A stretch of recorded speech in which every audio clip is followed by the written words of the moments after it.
Monsieur le Président, Monsieur le Vice-président, chers collègues, nous nous apprêtons à lancer avec cette délibération un nouveau marché de collecte des encombrants. Sur cette question, comme sur beaucoup d'autres, nous sommes persuadés, Monsieur le Vice-président, que vous allez faire mieux que votre prédécesseur, d'autant plus que nous partons de loin. Depuis plusieurs mois, pour ne pas dire plusieurs années, nous avons demandé en vain à disposer du cahier des charges du précédent marché de collecte des encombrants qui avait été signé en février 2017. Grâce à Régis Koch et au service, nous avons enfin pu prendre connaissance cette semaine et nous les en remercions.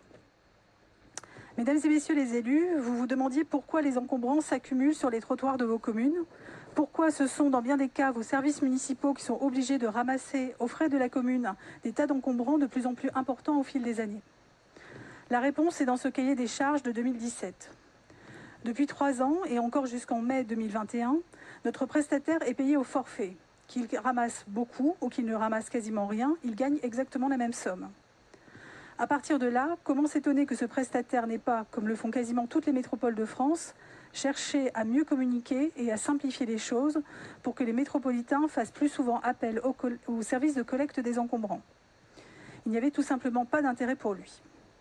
Mais la faute n'en revient pas au prestataire, c'est surtout celle de la MEL qui a dressé un cahier des charges inopérant.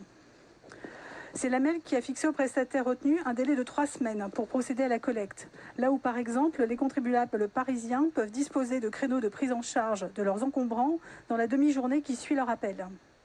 C'est aussi la MEL qui a prévu, si trop de dépôts sauvages s'accumulent quelque part, qu'elle puisse solliciter ce même prestataire pour les résorber, mais cette fois en le payant spécialement pour cette tâche à la prestation. La société n'a donc là encore aucun intérêt à ce que les métropolitains fassent appel à la collecte sur réservation. On ne sera donc pas fâché de voir ce marché prendre fin en mai prochain et un nouveau mode de rétribution du futur prestataire être retenu qui corresponde mieux à la réalité des choses. Nous espérons en voir rapidement les effets dans nos rues.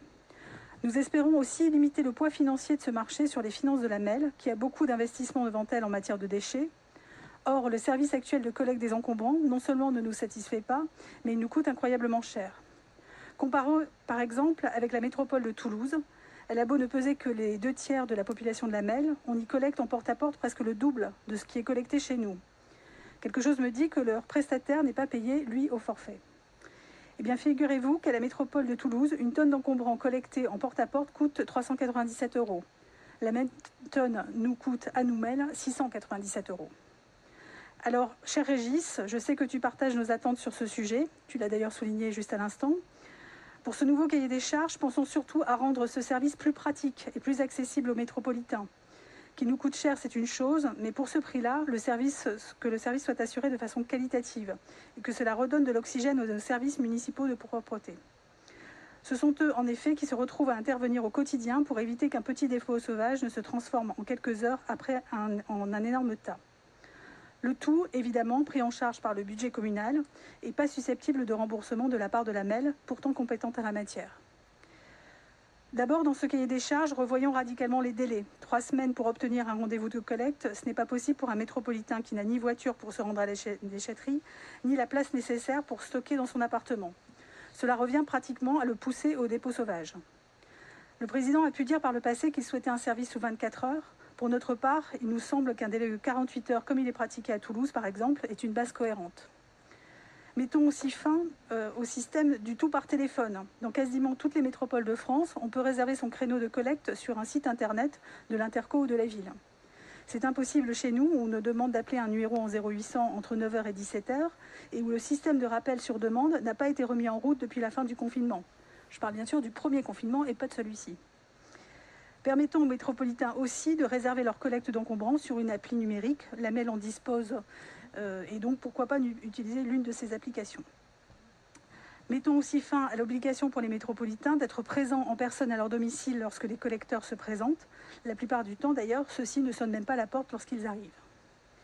Et s'il y a sur le trottoir des objets en plus de ceux que vous avez annoncés au préalable par téléphone et qui ne sont toujours pas à vous, vous les retrouverez bien souvent posés au même endroit après le passage des agents. Là encore, il faut qu'une plus grande tolérance soit exigée de notre prestataire. Bref, faisons marcher l'intelligence collective, celle du terrain, celle des maires notamment, pour un cahier des charges qui nous assure à l'avenir une qualité de service plus satisfaisante, qualité de service que méritent bien les métropolitains. Je vous remercie.